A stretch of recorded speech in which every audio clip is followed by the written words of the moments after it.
Good evening, everyone, and welcome to Pass the Noise. Pass the Noise is an open forum discussion where me and my co-host we throw out a topic and we just have a discussion, which we invite you to join in on. All comments are welcome. You can make a comment in the comment section. Let us know what you think or your opinions about the subject at hand, or you can use the call-in link to come on live and talk to us and have a conversation about whatever it is that we're talking about. So we welcome you. We thank you for joining us this evening. I am your co-host, Elder Michael Hightower, joined as always by Apostle T.B. Walker. Apostle, how you doing tonight? I am fantastic as usual. Excited about getting involved. So I think you mentioned we missed last week, but just excited to be back in the saddle and come back with the new show with some topics we think will be extremely interesting. But there's a lot to talk about. As always, there's a lot to talk about. A lot of things going on in the world, and just a lot of interesting takes. You can kind of see with every little issue, little or big, you really starting to see more and more the divide in this country where people are broken up into camps. And even though you may partially agree with one side, you gotta pick one or the other. You can't be like, well, you know what, there's some good points here, some good points there. Like everyone's picking a side and they're just sticking to that side. I mean, you're seeing that more and more with these things. I think that's one of the reasons why you have all these debates, but we're not really getting solutions to issues, and we're not really having really honest conversations about it because people are stuck in their camp and like, I can't agree with him because that's a different camp. So I gotta stick with my camp, even though it's complete nonsense. I mean, what's interesting is, speaking of that kind of stuff, you're seeing now with Trump, where a lot of people are starting to speak out publicly about him and really coming after him. But that's because it's not because they think that he's different per se. He's no longer magic, right? He's no longer helping them with elections. He's no longer a positive influence. So as soon as you start, I mean, this is politics. As soon as you start losing elections and costing us seats, that's right. It's just like, yeah, I'm not sure about this guy anymore. But you were sure about him 6 months ago when he thought it was going to be a red wave. Then if he wants to run, he should run, and I'll support whoever the nominee is. Now singing a different tune because in politics, nothing changes things like a big loss in an election. Nothing. Absolutely. Nothing. Yeah, nothing. Yeah, I mean, he's the fake spinach now for Popeye, right? He can't bring about the muscle that he used to bring about, and in a lot of ways, this is the bully. This is, and you don't know what the kids on the schoolyard really think until the bullies are out, right? Until the bully's gone, until the bully's suspended, and that's what you really have. But it really what it exposes for us is the fear that was in politics, that was maybe still in politics to a certain extent, but was certainly there, and what that has done to the country, how it has paralyzed any forward movement in America. That polarization wasn't just a happening. It really has halted us to the point where we need agreement in order to move forward.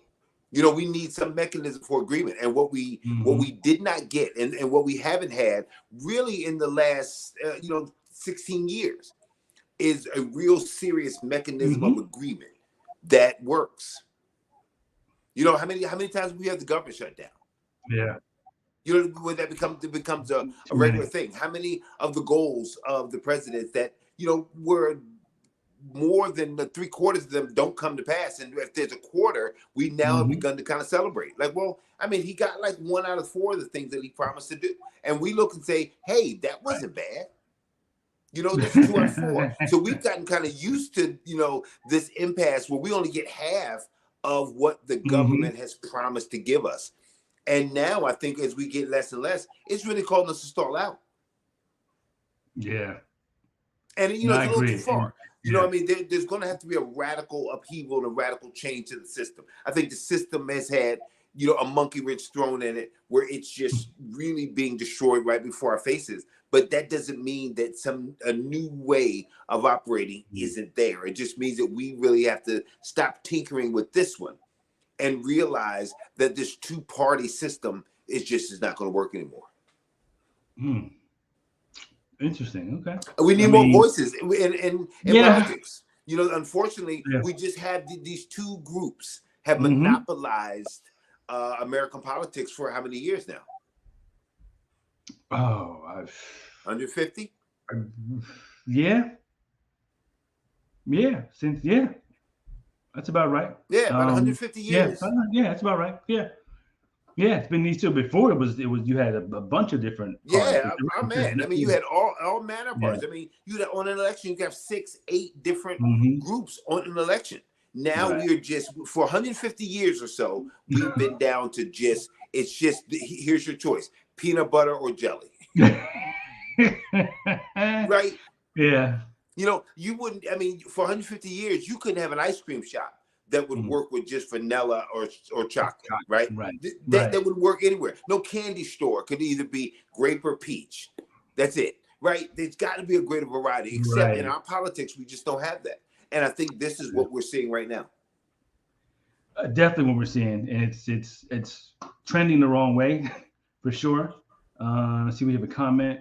Let's see, Clarice says, I read today that he didn't pay taxes for the last 2 years of his term. I'm not surprised. I saw that too. And I tell people this when we're talking about taxes and taxation. In reality, wealthy people only pay the taxes they choose to pay. Like there's ways, all sorts of loopholes and games and tricks and stuff you can play legally where you end up paying no taxes. So what he did was a bunch of accounting tricks to make it look like he lost money over here, but he lost more money over here than he made over here. So it's a net loss, even if it's a paper loss. But if you do your own taxes, you know that there's so many different like I said, mechanisms and loopholes and this thing and that thing, that it's not hard for somebody who has a lot of resources to sort of fool around and figure out how to make it so they look like they didn't make any money, even though they claim they're a billionaire. Not that difficult. So I'm not surprised. I wasn't surprised by that. I'm like, yeah, that it sounds like him. Yeah, well, not just him, but it sounds like the wealthy. In general, yeah. It sounds like the wealthy. You know, when Donald Trump was asked about that, and he said, "Hey, listen, I do use these loopholes, but so does Soros, and so does he." He start naming these other guys that the wealthy. This is what the wealthy are doing. And I think that the country is kind of waking up. And not obviously not all the wealthy, but this is a way that it has happened, and the balance and the shift, in the economy and who's actually doing the heavy lifting here has to be exposed. It's kind of like a crooked record company that, that's huge, but haven't been paying the artists, and so there's just a point where you look and say, hey, I'm eating dog food, but I'm out here doing 4 or 5 concerts, a month. This does something doesn't seem right. It takes a while, but that's really where we are.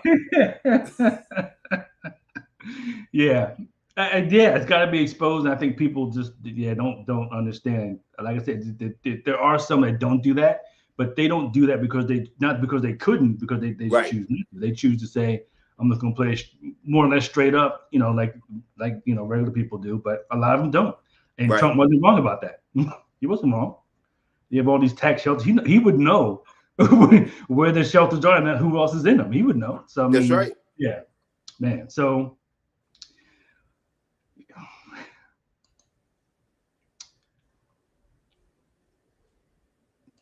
let's get into tonight's first topic. I lost train of thought there. That's all right. First topic we're gonna tackle is the release of Brittney Griner. I mean, if you haven't heard, I'm sure people who are listening have heard. WNBA player. She was in Russia. She had some cartridge or some kind of recreational drugs in her bag. She was arrested, sentenced to 9 years in a Russian prison. That was like 10 months ago. So she's been in a prison camp for like a month, maybe a little longer. And there's been a lot of back and forth about what it's going to take to get her out. The State Department's been working on it, and eventually we had this prisoner exchange a week or so ago, where she was exchanged for a convicted arms dealer who was doing time in the good old US of A, and they swapped Brittney Griner for her, which pleased some people and displeased others, because there are other Americans in Russian prisons. There's a former Marine, I think it's Paul Whelan. There's some others there who were there, and some of the conversation was about worth, right? How can we get her out and leave Whelan behind, and things of that nature. which isn't really the real. For me, it's not the real argument. The argument isn't whether or not you should trade for this person or that person, or whether or not who's more valuable, so to speak. I have another question about that, but let's look at a clip and then let's get into a conversation about prisoner swaps. Okay. And she was sentenced to prison there. And obviously this caused an uproar because how could a WNBA player who just wanted to smoke a little pot be sentenced to a sweatshop in Russia? And by the way, I have been vocal. I thought the punishment was extreme for the crime, right? I'm not one of these people that's like, oh no, lock away every single person that has a cartridge of marijuana on them. I think what she did was stupid, and she's anti-American, and she's constantly commenting on America. But at the same time, I think that this sentence was also extreme. So I am in the middle of this. She's now been released in a prisoner swap, which is just the most ridiculous I've ever heard. They swapped Brittany Griner for a merchant of death arms dealer, Victor Bout, a Russian merchant of death. That's what he's called, arms dealer. Because I don't know, it's America and it's 2022. And so this makes sense in 2022, where everything is rainbows and sprinkles, and it's all about how we feel, not the practicality of what's taking place, which is that nowhere ever in the history of the world would any sane individual say it's a good idea to swap somebody that is entitled the merchant of death and is an arms dealer for a possible WNBA player. Two things can be true at once. Her sentence was harsh, but also, if we're going to get her back, it shouldn't come at this cost, right? That's the answer here. I'm not sure that's the answer, because I think that, again, you're getting into worth, right? The worth of this individual versus the worth of another individual. I backed all the way up, and I asked myself, are prisoner swaps ever a good idea? Like, as a general principle, should you ever do a prisoner exchange with another country? It's sort of like I think where you have to start. Where you come down on that? Well, what's the downside of it that you see of exchange? So a prisoner exchange?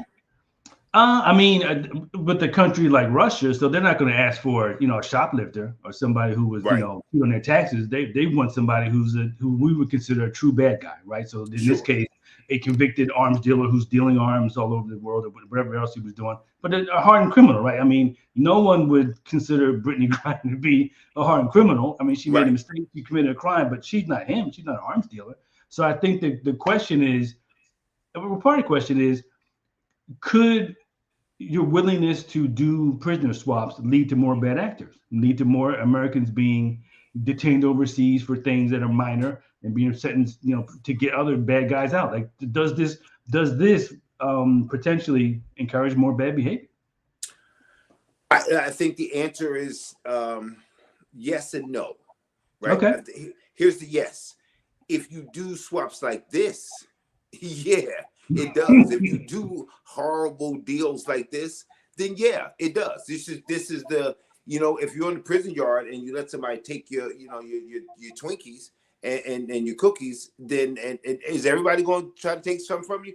Absolutely. That's what this was. This was a Twinkie cookie deal. Now, if you did a hardcore deal that said, we're willing to wait. We want, because we may have a prisoner over there. If they recognize that we were not going to bargain big shot guys for people with a, half a pen of, a half a puff of weed left, I think that deal is what makes it dangerous. That deal is, China could do this because they're going to swap equal for equal, right? We've got a guy that you caught in espionage.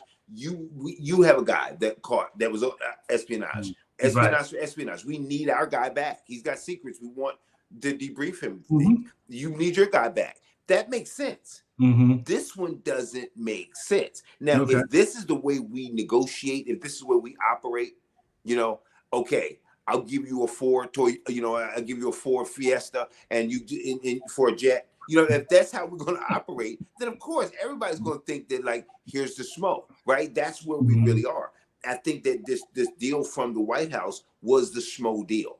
And yeah, this is going to make it bad, not for other countries that do prison swaps, just for us. Because other countries aren't going to do this kind of deal. We're just the only ones right now that would bow to the peer pressure that was there. She checked off all the boxes. So by checking off all the boxes, this is where our president, and I think a lot of people in the State Department kind of bended and to what was cultural pressure. Mm-hmm. She fit some boxes, LGBTQ, basketball, black, female. So there was we can't leave her there. Now there was clearly we've got espionage for espionage over there. Mm-hmm. That seemed logical. This basketball player for Merchant of Death seems a little out of whack. So you think that the price for her freedom was too high? Like that was the absolutely cost. Okay.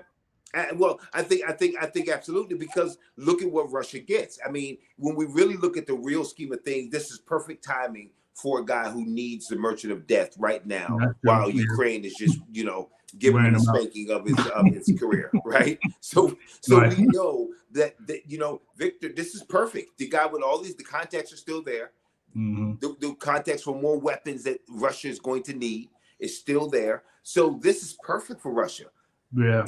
If I'm not a brain surgeon, but I mean, if I could figure this out, I would think that our friends at the White Oval over there could probably figure this out as well. Yeah, I'm sure they could. I mean, I think he's gonna shoot a missile. She's gonna try to shoot a 3. And so that's what we got. That's what we get in exchange. Listen, but don't get me wrong. I'm happy she's home. If that was my sister, I would want her her home. Absolutely, yeah. Right. That's the truth. Good deal or bad deal. But I wink, wink. I still know that, that was a bad deal. I'm glad Joe Biden is president right now. But I'm sure the Grinders are very happy, because honestly, had this been Trump, she wouldn't be home. She wouldn't be home. Mm-hmm. But Paul Whelan might. And that's American for American. I'm not down in Brittany Griner, but I'm just simply saying there's some things and I think Brittany would have come back after that. Mm-hmm. And you would have gotten 2. There's just now, who do you trade now for Paul? I don't know. I guess there's nobody. If the Merchant of Death goes for the basketball player, what do we have in store? I mean, he was, at Marion. So, what, we're going to shake up the ADX and try to figure out, who's there that we're willing to give up from Russia? Yeah. We don't have anybody. The best shot was always done with Brittany Griner. Yeah. I mean, the price that was paid for her freedom is not her fault. I mean, she's going to get some of the heat for that, but she didn't do that. And I think she was found herself being a pawn, right? Her celebrity's a combination of her celebrity and her stupidity in terms of her actions at the airport sort of led her down this path. But she was just, in some ways, wrong place, wrong time, wrong person. Absolutely. If that had been, somebody else, just an anonymous person, there's no reason to keep her. The part of the keeping her was, to your earlier point, her celebrity, her sex, her sexuality, her occupation. I think those things made her an attractive, a high-profile person to swap for. I'm guessing that before she was taken, most people didn't even know who Paul Whelan was. Had never heard of him. Right. So I mean, her being taken sort of elevated his name into the public sphere. Before that, I don't remember hearing about. I might have, but I don't really recall hearing his name bandied about in terms of getting him out. So yeah, I don't know. I didn't know Brittany Griner before. True. Yeah. Before this, I mean, WNBA star. In the scheme of sports and things in America, that's really those are really small names. So I didn't really know her, but the State Department knew Paul Whelan, and the State Department certainly knew the Merchant of Death, right? So everybody knew the players, but I guarantee you, the State Department didn't even know Brittany Griner. So it's kind of strange that I would imagine that this WNBA player who has to supplement her income by playing overseas, because the women here don't make enough. They just don't make a whole lot of money. I'm sure the State Department didn't know about her. So it's kind of strange that we know about Paul Whelan. We realize this Marine is here. And but we didn't even know the basketball. But when the basketball player comes, that somehow she becomes a high value trade tool. That just seems strange to me. That just seems out of whack. And I'm not saying it's some like spooky Illuminati type stuff. I think this is just, I think this might just be nutty professor type negotiation, where Putin kind of looks and says, I can't believe they said, yeah, that's yeah, let's do it. Victor, right? You mean the one about the javelin guy? Yeah, that one. Yeah, you for the 3-point shooter. She's the dunk champion for the WNBA. This isn't against Brittany Griner. This is really looking at us as America and looking at how the world's going to see us. Yeah, I mean, to that point, I'm going to play another clip here and then get your take on this, because I think you made some good points here. Is it so important to get her back? Well, she was sort of an apex predator of the Oppression Olympics pyramid, right? I mean, she's a black lesbian. This is primo stuff, people. Paul Whelan's a white dude. I think straight. What do we need him for? Don Lemon's very excited because this is good for the gays. I think I would be remiss if we did not mention also the importance this plays for the LGBTQ community. Yes, as we've been talking about black women, this is big. So this is for the LGBTQ community. GLAAD releasing a statement, obviously, just I'm summarizing here that they're happy, and it shows the struggles and the danger that members of the LGBT community face around the world. What the high hell are you talking about, Lemon? She wasn't arrested for being a lesbo. She was arrested for spit take. She wasn't arrested for being a lesbian. She was arrested for smuggling drugs into the country. This has nothing to do with LGBT anything. Those are the boxes. Those are the boxes. Yeah, and it's. I think you were asking, like, how did her name sort of get as pumped up as it did? I think she had the support of the NBA. I mean, not just the WNBA, but LeBron and other high-profile people are talking about it, wearing T-shirts saying "Free BG" and things of that nature. I think elevated her to another level in terms of bringing pressure to sort of make sure she got out, sort of thing. So I mean, that I'm not mad at them for that. No, they made choices about who they wanted to take them home. But there are no, free Paul Whelan warm-ups, none of that kind of stuff. So it's right. interesting how again, it comes down to how people see, the value in one versus another. I mean, it really does. It really does. I mean, yeah. Well, I mean, and when there's negotiations like this, under most circumstances, we never have to deal with value, right? Human life is valuable. Each human life is valuable. This is one of those rare cases where, in our world where people are going to have to be valued against another. We do it in war, right? There's triage, right? Where under most circumstances, you don't have but a doctor or a nurse have to make a decision about which one person I can help and who has the most chance of life. Well, this is really the same thing here.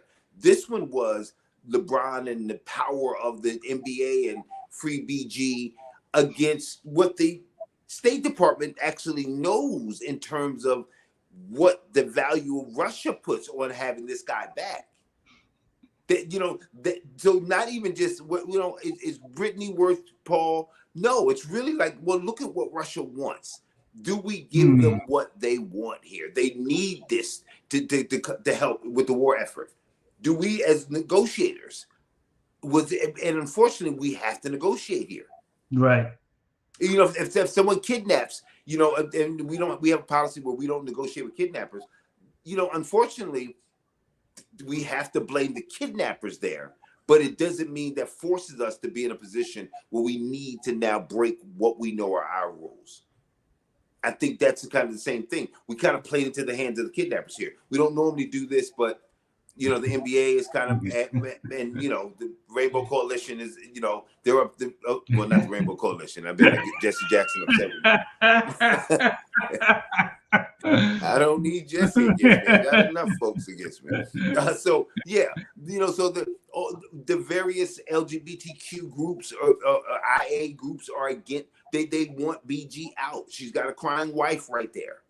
So she's the poster child for the new generation. So I think there was pressure here. I think there was pressure that they felt that oddly enough they haven't felt in terms of like changing, racist practices in the police department. I mean, there was a lot of marches out there. They didn't seem like they didn't change a lot of things there, but somehow Brittany Griner, with the same power, the same NBA, people, kneeling and carrying on. Somehow that didn't work in Ferguson, but it worked here overseas in Russia and internationally. Beats me. I mean, the wonders of free BG shirts. I mean, I think it came down to sort of pain tolerance. What is your tolerance to have her stay there longer? Right. Is it 1 year? Can you take 2 years of her being 3 years? I mean, right. I think Russia banked on a low pain tolerance. Like once we send her out to this camp, it's going to be months before they like, no, we got to get her back. I think that was sort of the test. Like, how much can you take? Has that been? That's been since Vietnam, right? Yeah. We're gonna throw bodies here. You guys lost 58,000 people, but you couldn't take anymore. The country just said we just not another American, right? So we got out of Vietnam. Didn't we run out of Afghanistan? Haven't we done this over and over again where people have said, let's see, just test your pain tolerance? Because Victor can be over here for 12 to 14 years. Y'all can't do 10 months. Paul's been there, what, 3-4 years? 4 years, I think. 4 years? Mm-hmm. Listen, our pain tolerance is really, really low. Countries are realizing now that's all we have to do. We can hold out against America. Victor's they said Putin wanted him home. This guy's waited 14 years. We looked and said, they want Brittany now because she just got into the penal colony. We can't actually have any videos of her working. So, and listen, again, nothing against Brittany, but what a horrible negotiating tactic. And the world is going to see that like American can be bullied by their own people. America can be pushed by culture. We haven't won the war, but America's tired of it. So let's go. We've decided that they weren't there, but the people decided it's enough. So much pressure. We got to let's get out without doing anything. Let's let the Taliban come back. Well, that's what kind of happened. Yeah, that's exactly That's exactly what happened. What happened? The Taliban was there. They were following us out the door. We were out the door and walking. Didn't they send a hostage? Didn't Afghanistan just send? They sent 2 hostages back. I think it was yesterday on the same day that they banned women going to college. The college there, yeah. Yeah, that's it. Here's a freebie. This one's on us. This one's on us. You have these guys back, but just know that everything we told you we weren't going to do, we just did. We did. That's where America is. That's the danger that I see us in internationally. We have comments. Uh-oh. Vandis Gibson says, I guess my concern is what was the other option besides swapping Brittany? Was it Brittany or no one? Was there a choice and they chose Brittany over Waylon, or was Waylon not an option? So I think part of the answer to that question is we'll never know for definitively. I mean, not now. At some point down the road, they might release papers and we'll see what it was. Now they're saying it was Brittany or no one. That's plausible, right? It could be they were like, you're not getting Waylon back, so don't even bring us him. That could be. It could have been a strong tactic on their part, or they might have really believed it. But if you're dealing with the authoritarian like Putin, I believe he would have said, yeah, you're not getting Waylon back.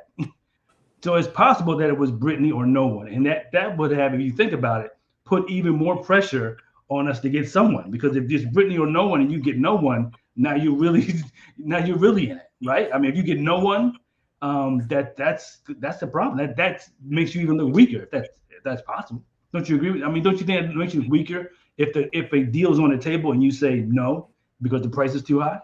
Or how would you negotiate around that? Well, other than timeline. Other than to leave Brittany there longer, what's your other card you have to play? There is no other card to play. But that's the card, right? In the end of the day, that is the card. That's the hardball, right? I mean, if you're gonna play hardball, sometimes we'll leave her there. We're gonna wait. We're gonna wait it out. She hasn't done the year. She hasn't been there a year yet. Mm-hmm. The idea that like this won't come back again, that there's no point that Victor may not come back on the table again. I have no doubt that they just simply played the wait America out game, because look at the time frame. This is a very short period of time, not short for Brittany. huge time for Brittany. Right, But in yeah. terms of negotiating, looking on the outside, look at the long game that Russia was willing to play, and look at the short game pressure. This is, in terms of international diplomacy, this is not this has happened before. How often does it happen where there's a bending in this short period of time with an adversary that also is going to need this guy like never before, specifically in this time? Victor was not, 2-3 years ago? Yeah, sure, great. But now Victor's needed now, like never before. Putin needs a win now, like never before. So there are things that we could have held out for, that he could have gotten a win with those two gone, where he could have got his guy back to be able to do arms works with those guys gone. But I think that power, that pressure, that before Christmas, she's got to be back. I, as a Democratic president, need a win. I think a lot of that had to do with moving this forward so fast, and just taking whoever the Russians were willing to put out. Another comment. Vance Gibson says, "What's the price for bringing at least one American home versus none?" Yeah. That's a tough one.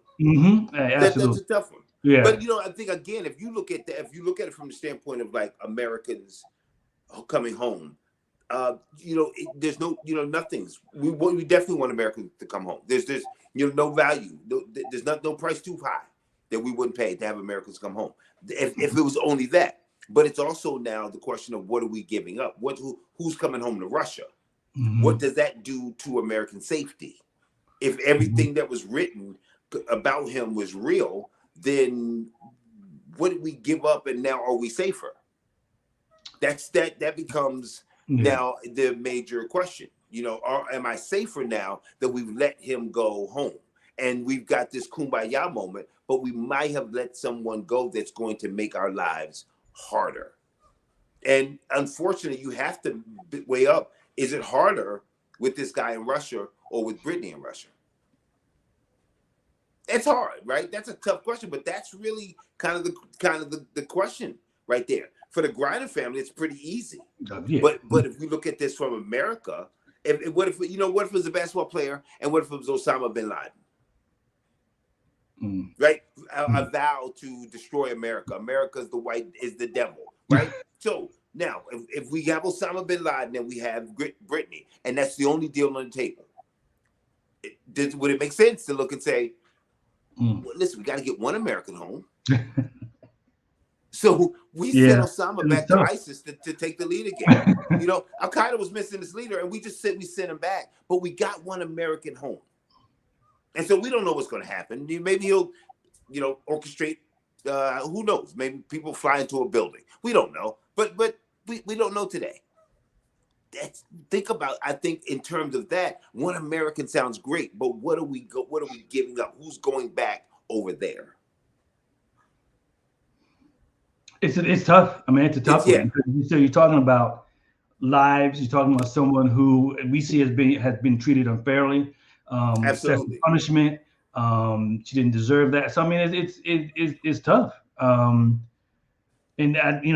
there's no. I mean, I think people's answer will probably be different if we find out 2 years from now that Victor Bout was responsible for 50 American deaths around the world, and Europe, you might feel differently. If we never hear from him again, you might feel differently. So I guess in every deal there's risk, right? There's a risk that he does great harm. There's also a possibility he does absolutely nothing. He does nothing, right?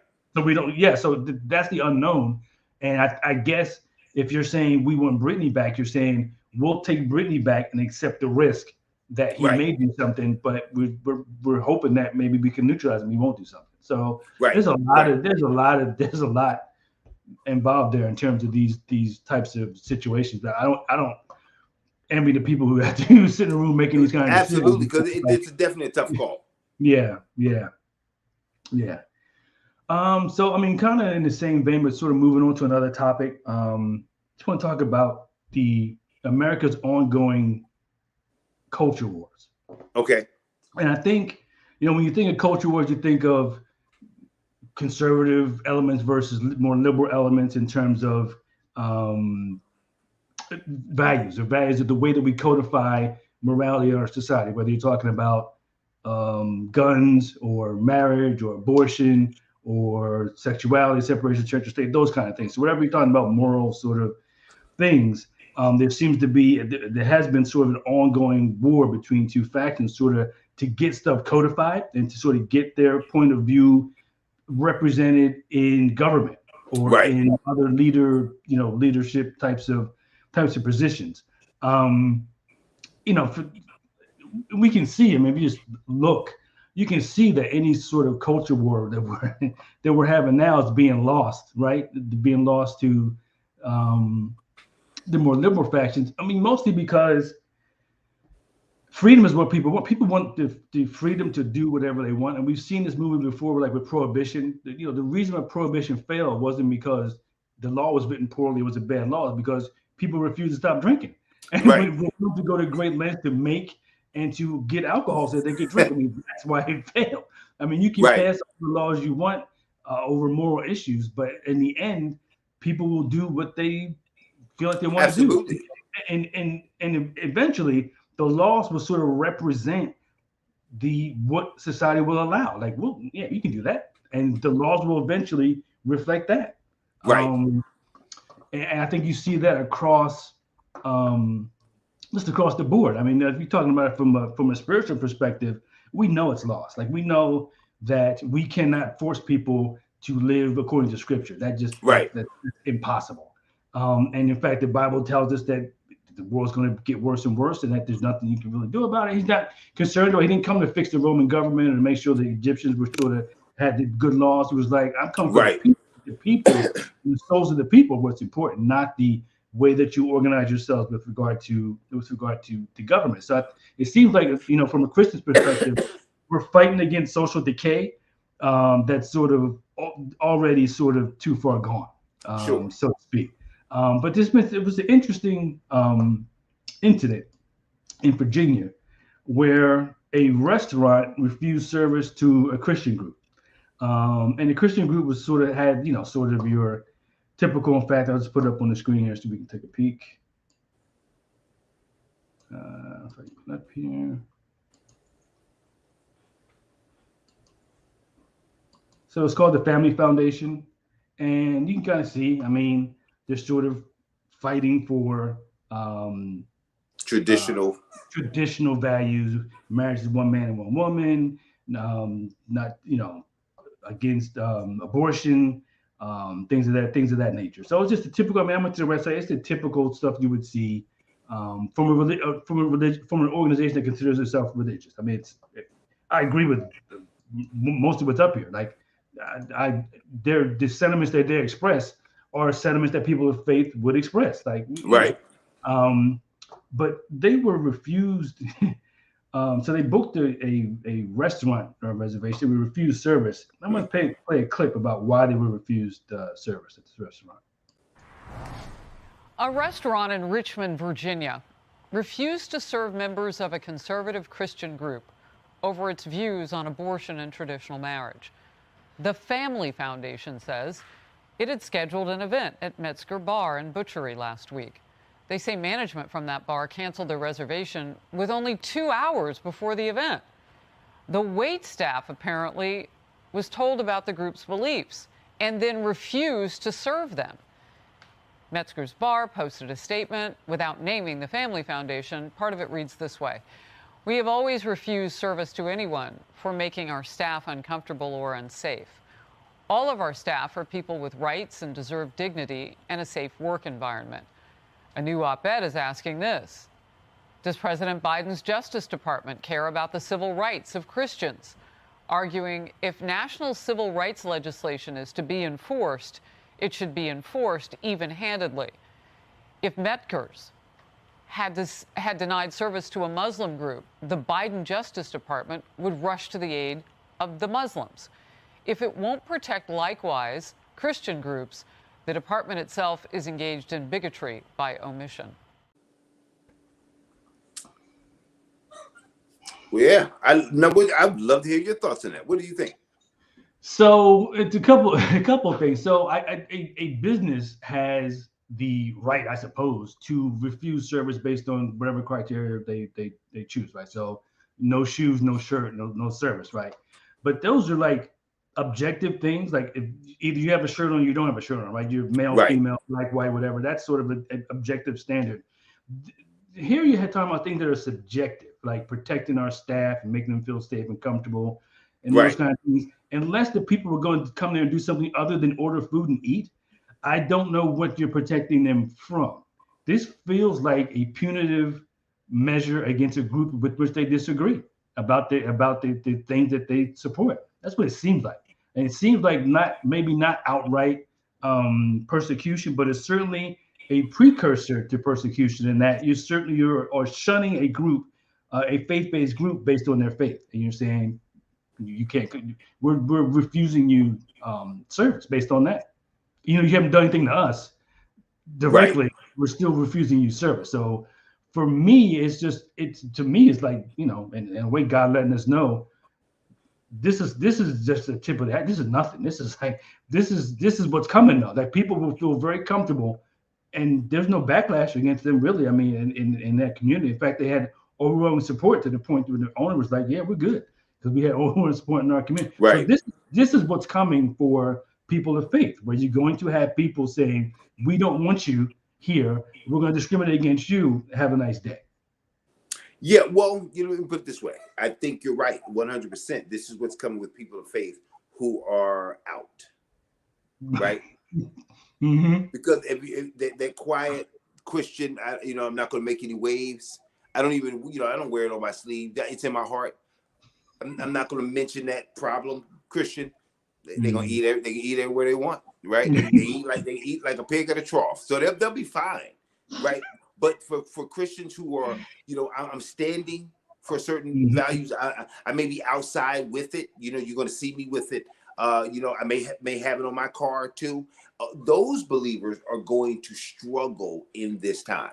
There are certainly going to be believers who can go in hibernation, right? And another season will come where they'll have to make a choice. But for people who are out, for people who are calling themselves this, in the same way that LGBTQ and other groups had to come out, they always were there, but they had to come out. Mm-hmm. This is the same way that believers that are out here standing, they're going to face this backlash. And look at the language. I think that it's the very same language that you would see if you were in the presence of a hate group. They make me feel unsafe. And I think that we're probably entering into a time in American history, at least, where we have never been in a position where Christians have been viewed as hate groups in the way they are now, and never have been groups that have make you feel like something bad may happen to you. I'm really scared of them. That the propaganda against Christian values have been such that we've become, for people who are loud and proud about their faith, have been, they're going to look dangerous. And they've got some models that are not us, that are really not us, that they've looked on in the same way that what you saw with, Islam, and you see, here's a Muslim, and then you got a picture of a guy with an AK-47, right? Right? Never a guy at the mosque, but always a guy with AK-47 with a woman that he's, about to smack over the head with it. So that was always the picture. That's what's happening here, though. That's what's happening here. And the tables are turned now where they're saying, well, what if they were Muslim? Man, that has never been said before. True. No, that's a new one. That's a new one. And to your point, though, about I think you made an interesting point about being quiet. It seems like this is aimed to do partially, right? You keep your mouth shut, and that's right.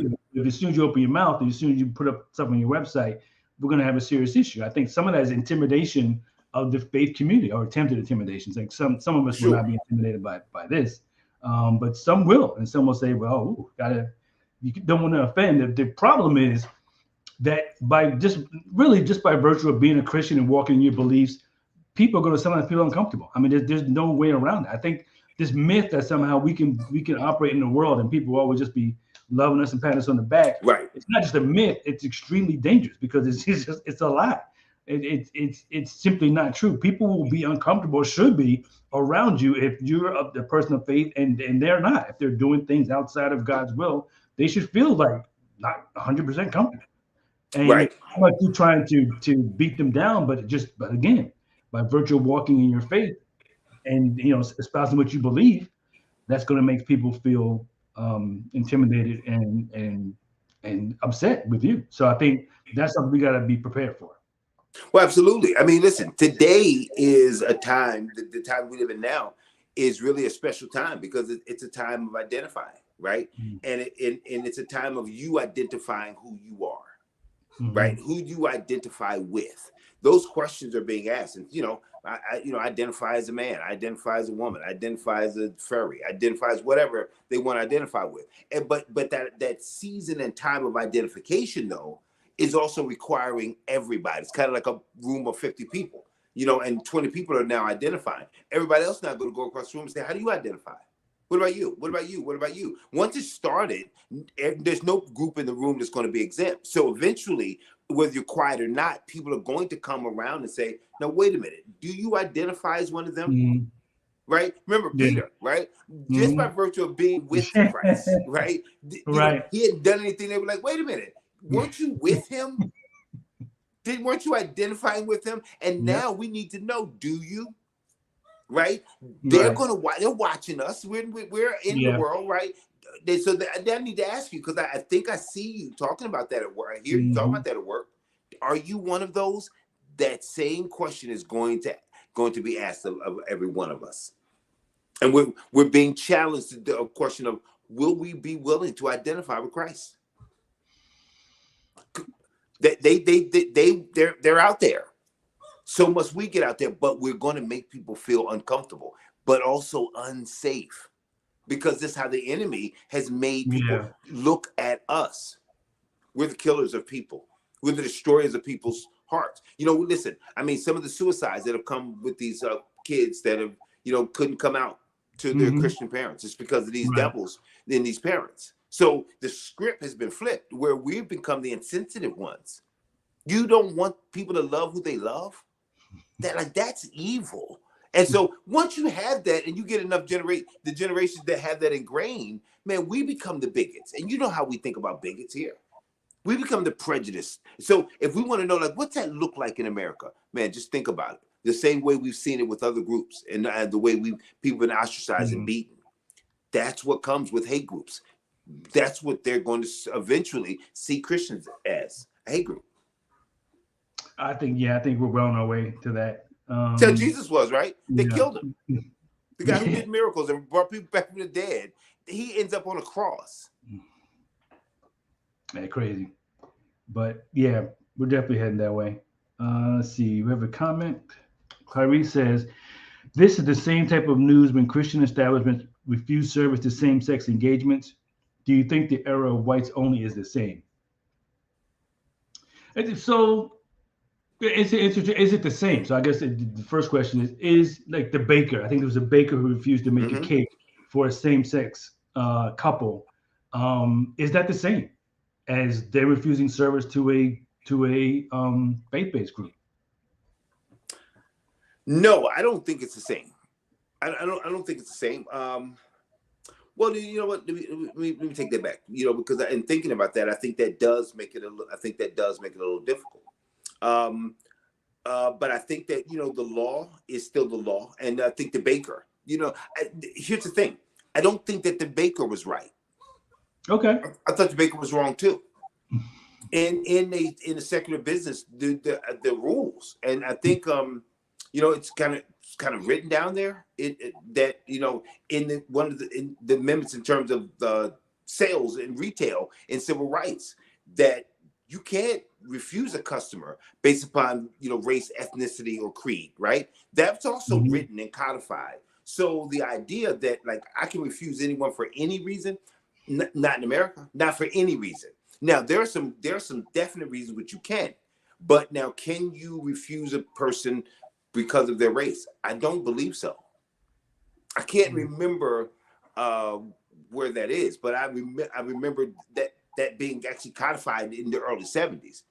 But in terms of businesses, so I don't think you can't refuse that. I think that's one of the things with a secular business as a Christian. Right. There's also some things that we're in the world, but not of the world.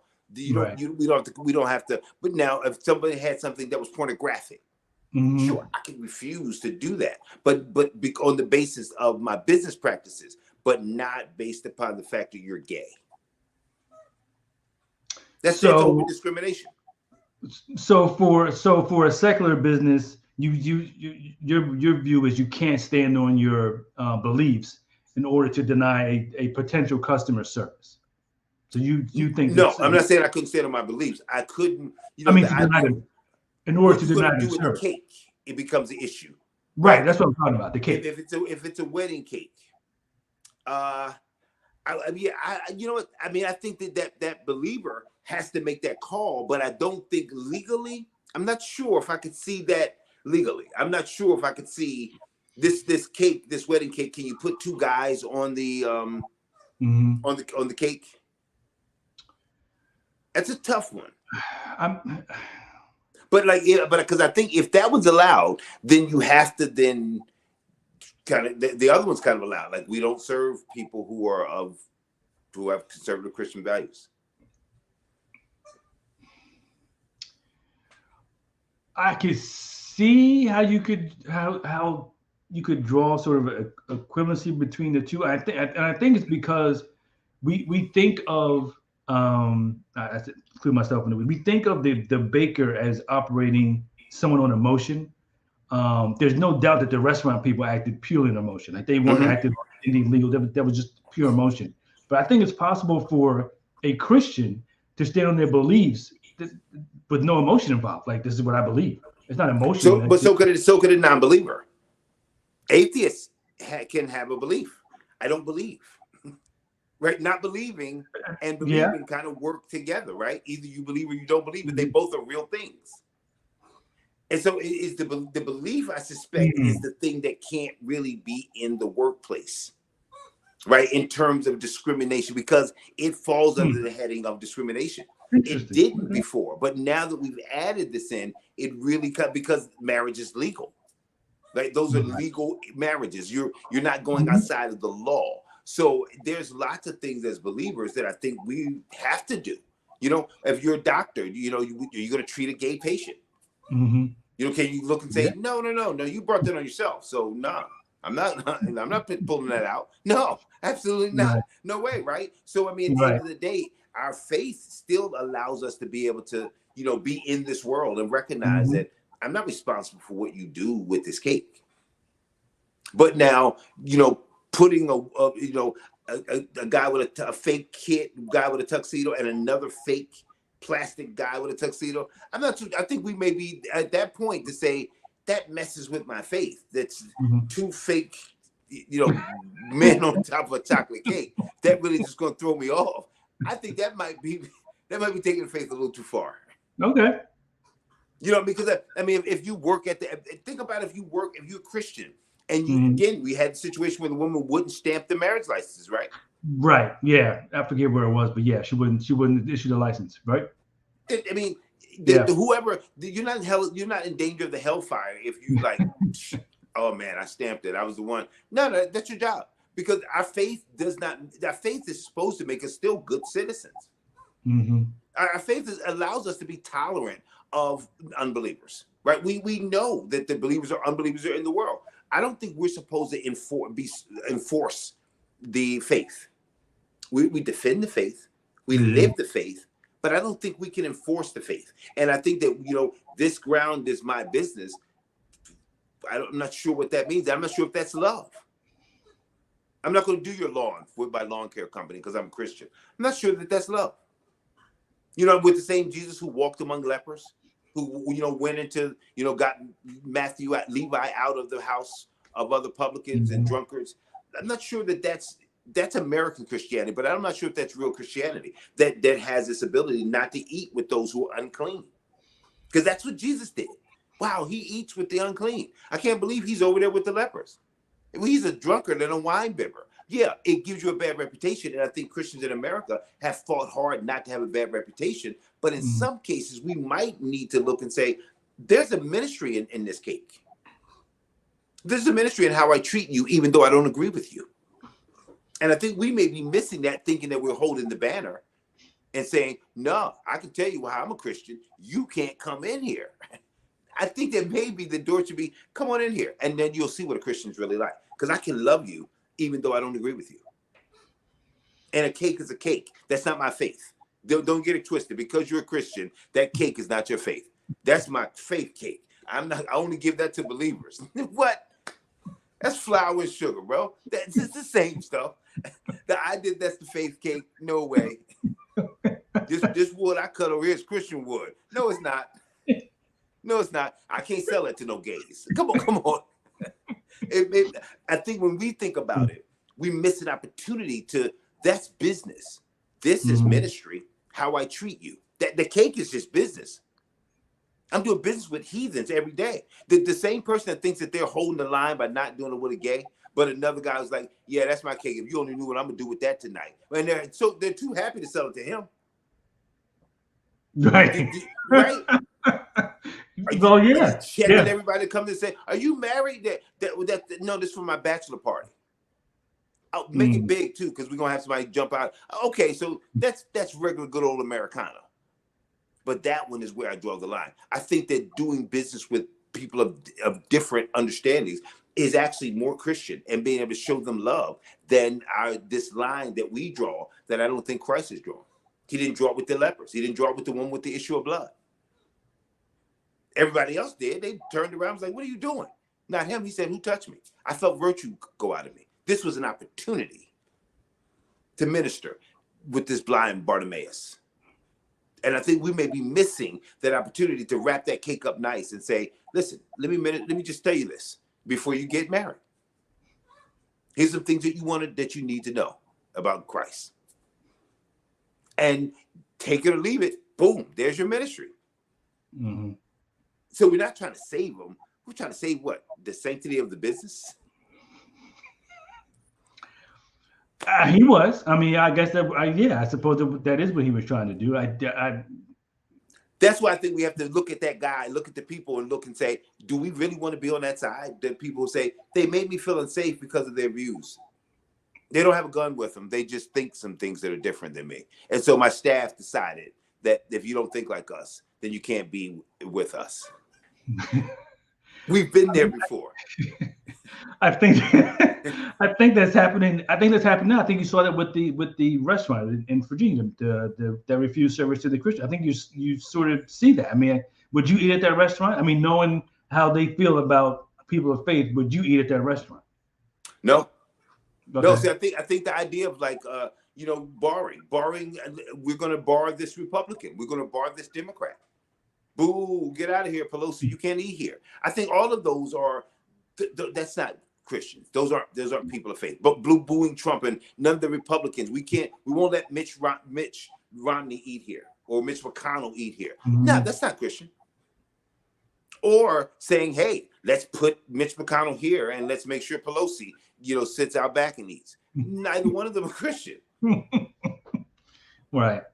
I think we're missing opportunities by trying to hold the line that we've created. I think when you turn around and look at it like that, as an opportunity to engage rather than a opportunity to show something, right? In order to display of faith rather than a ministerial opportunity, I think it does take on a different character. I think that's a different way of looking at the people who walk into your business. But in that case, you would look at everyone who walks into your business that way, regardless of their gender or sexuality or race, everyone would get that same, right? That's what a Christian business is supposed to do. Mm-hmm. Not just be run by Christians. It's supposed to show and exude Christ, like the leper, right? Like the one with, I look for the broken. I came for the lost. So my business and this opportunity that we have is for those that want two guys on a cake. I need to talk to that guy. He's broken. Mm-hmm. He needs my ministry. I need to talk to the guy who's having the bachelor party, who wants me to put something lewd on the cake. I may not put the lewd thing on there, but man, what an opportunity to talk to him about, you're about to get married and this is what you're going to start. Let me tell you a little bit about marriage. What a great opportunity to be a mentor as opposed to being a door that's shut in the face of the world. That's definitely something to think about.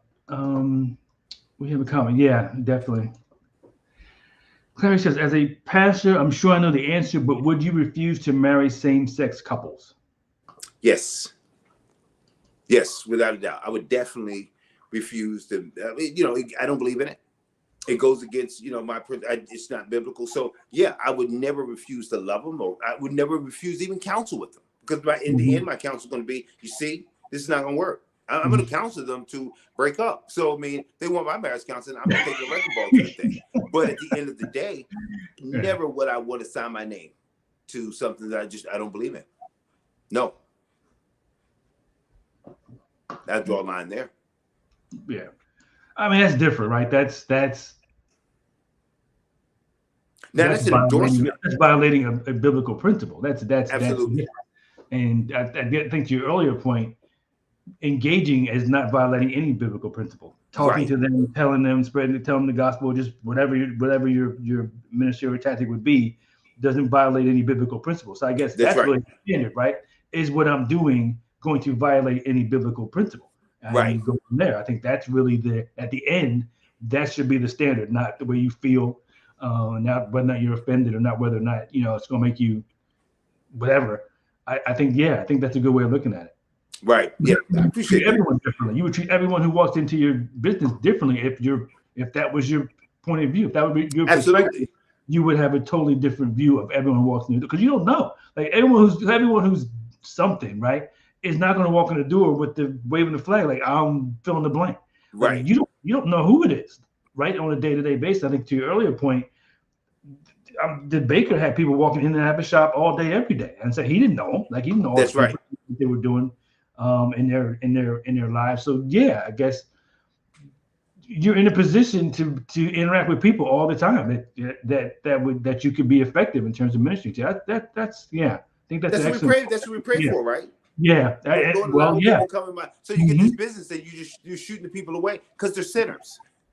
I mean, isn't that the Pharisees? I mean, get this woman away from me. She's a sinner. The Lord was like, leave her alone. You let her come. That's what Jesus did, right? The woman with the alabaster box, right? He stopped these people from beating the woman caught in adultery. But here we are. We really think that we're holding up some Christian flag by saying, yeah, 2 of those fruits came in here, and I told them no. Well, that's exactly what the disciples said. Well, there was 2 guys in the back here that were, talking about casting out demons, but we forbid them because they weren't with us. Yep. And we don't know. That some of them are believers that need some guidance from us. They may have been in our shop for that call, for that reason. And we miss it because we think that God is pleased with us shutting the door in their face. I refuse to do any interact and engage with them at all. Jesus, I know you're pleased. And he's like, did you read how I interacted and engaged this whole time, and the Pharisees hated it? What'd you think you were supposed to be doing? It's counter our religious training, but it's not counter the Bible. Yeah, I think that and the religious training element is a big it's a big difference between the two. We have a comment. We're actually over time. We have a comment, and then we'll wrap it up. William Hill says, acts of prejudice has always been a barrier to sharing the gospel. Yeah, absolutely. I think not just with what you say or do, but just your whole demeanor. I think people can feel when you're shooing them away, even if you're not physically shooing them. Like people can feel when you're shut off or shut down or whatever. And I think to the point of the conversation we've been having, that's not the position of a Christian should. Christians should always be open to interact with people, because you don't know where that person needs or what they need or where they're coming from, and we should be open to whatever work God's put in front of us. Absolutely. Man, that's good points. Yeah. I appreciate that. Yeah, I agree. Yeah. Like I said, well, man, great conversation. Yes, sir. Over time again, but this will be back next week with another live episode. Thank you, everyone who tuned in live and made comments and tuned in on the conversation. Hope you join us next week. If you're watching this on replay, feel free to make a comment and we'll respond to it. You can go to our YouTube or Facebook page to see all of this is the 23rd episode. So you can see all 23 episodes are up on our YouTube and Facebook pages, just past the noise. So check us out there. And again, thank you for taking time to join Absolutely. us. See you next week. See you next week. Good night. Awesome. God bless. All right.